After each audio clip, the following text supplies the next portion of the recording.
Tariffs are in the news again. The United States and the European Union are floating the idea of imposing tariffs on imports from countries that are deemed to be contributing at some unacceptable level or in some unacceptable manner to global warming.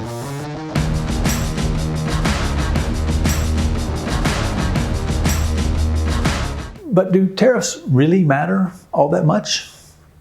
It has been a given among globalists, economists, and others since the end of World War II, longer actually, that tariffs are an ill-informed means to achieve any goals, with the begrudgingly accepted exception of countering tariffs levied against your own country. They point to the Smoot-Hawley Tariff Act of 1930. It was, they suggest, gasoline thrown on the fire of what became the Great Depression. It's an oversimplification, but lowering tariffs or fees paid on imports is more or less what the World Trade Organization is all about. But what if tariffs don't lead to meaningful and broad-based price increases, at least not anymore or as broadly as they are being levied? What if they don't slow economies after all?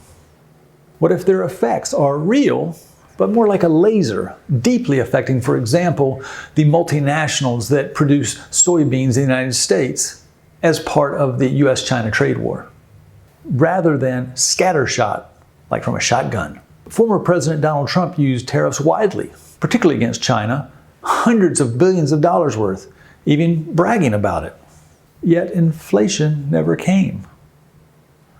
Sure, there were some price increases for solar panels affecting that U.S. industry, and the prices of washing machines jumped in response to broad-based steel tariffs. We can't ignore those or act like they don't matter. Real people's lives and livelihoods are affected. But again, wholesale inflation never came. What if they do matter in terms of bending the wills of foreign leaders on issues not related to trade at all?